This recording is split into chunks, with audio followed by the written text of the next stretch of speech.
Guitou de Djemeldine Benchenouf. Salam alaikum, Azul Filaoun. Bonsoir. Certains mots, certaines formulations destinées à tromper, à manipuler, à semer la confusion, utilisés pour conditionner les esprits jusqu'à leur faire admettre le contraire de ce qui est, sont pourtant révélateurs de leur signification véritable.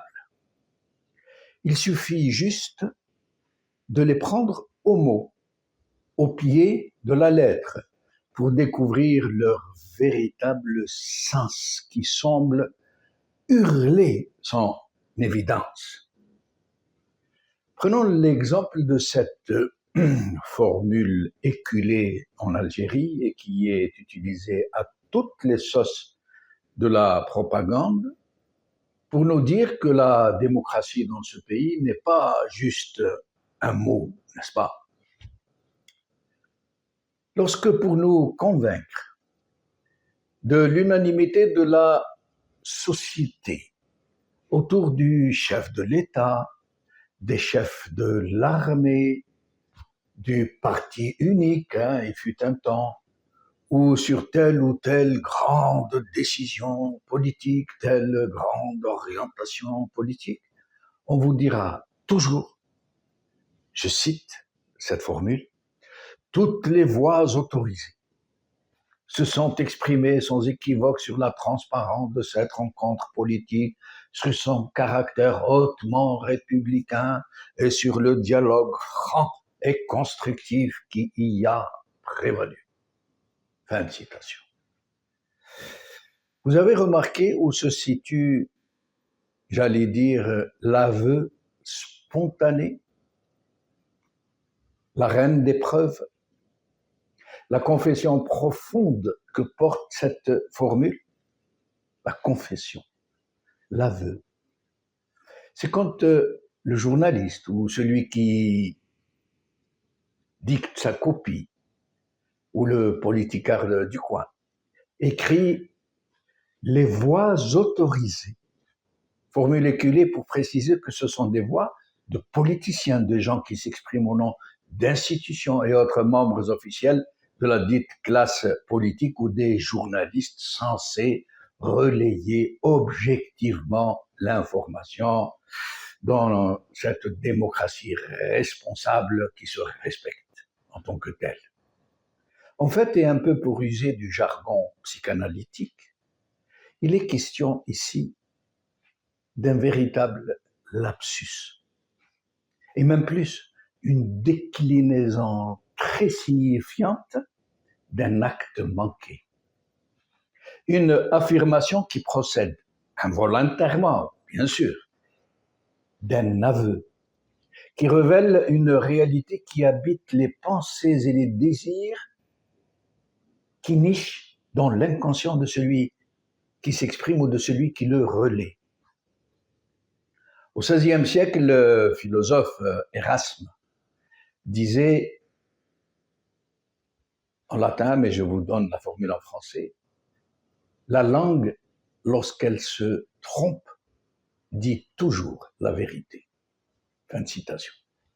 Et ainsi, en Algérie, quand le régime et ses relais parlent de voix autorisées, ils expriment en fait l'exacte vérité, encore plus et mieux que ne l'aurait fait le plus virulent des opposants.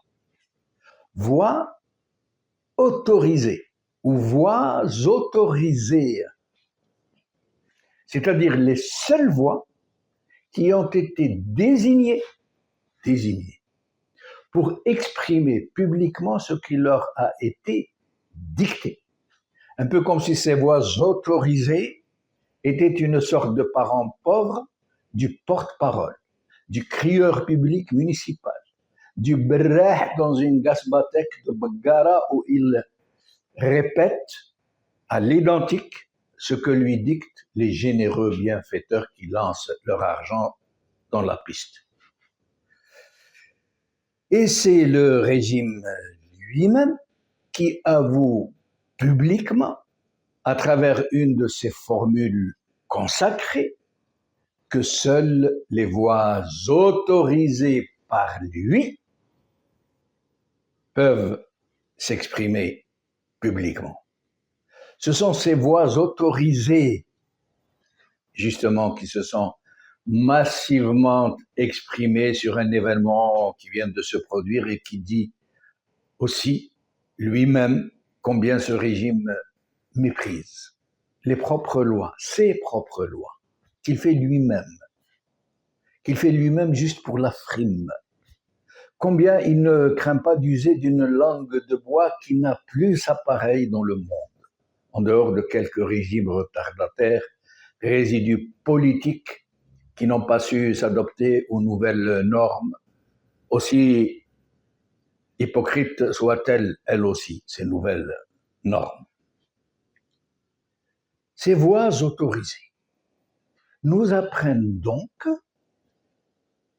que le président Tebboune, le président sortant, rappelons-le, qui est à la fin de son mandat et à la veille de la convocation du corps électoral, un président qui n'a même pas annoncé son intention de se représenter. Ces voix autorisées nous apprennent donc avec beaucoup de passion et des trémolos dans la voix que le président Tebboune a fortement affirmé aux étudiants que l'année 2027 sera une année décisive. Or, le fait est que son mandat va finir, que la campagne électorale n'a pas été officiellement ouverte, qu'il ne s'est même pas présenté, et qu'il est très strictement proscrit à tout candidat, quel qu'il soit, d'entamer sa campagne électorale avant l'ouverture officielle de la dite campagne. Et ça, c'est la loi qui le dit, leur loi. Et c'est pareil pour la toute récente rencontre du même président Tebboune avec les partis politiques. Les partis politiques, hein. Une opération électorale d'envergure, couverte par toute la presse autorisée, avec un zèle qui confine à ce que je n'ose même pas vous dire pour ne pas choquer la pudeur. Toutes les voix autorisées ont donc salué avec un rare enthousiasme et des sanglots de reconnaissance dans la gorge cet exploit démocratique, jamais observé, nous dit-on, en Algérie depuis l'avènement du multipartisme. Un événement historique inédit, nous rabâche-t-on. Pourtant, au sein de ces partis qui ont assisté à la rencontre, certains ont déjà annoncé leurs candidats pour ces élections, leur lièvre attitré en fait, puisque tout le monde connaît déjà les résultats de l'élection avant sa tenue. Mais aucun de ces partis n'a usé de son droit de recourir à la loi pour dénoncer cet abus du président sortant qui entame une campagne électorale avant l'ouverture de la campagne électorale.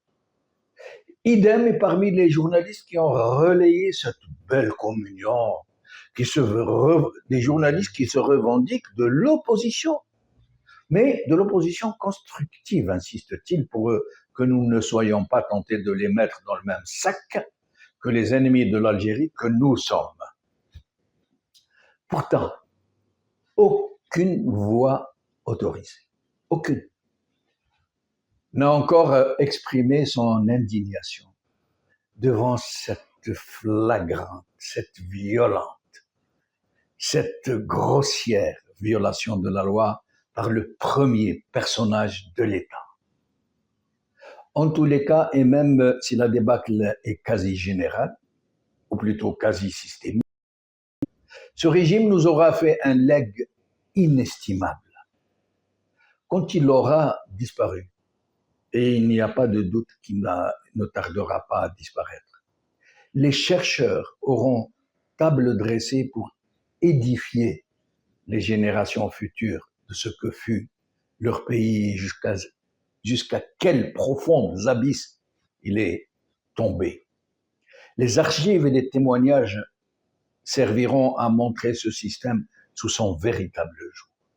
Toute l'ampleur et tous les exploits de la forfaiture qui le distingue, de la manipulation de masse, de la rapine, du mensonge et de l'impudeur poussés à ses plus outrancières exhibitions. بقاو على خير.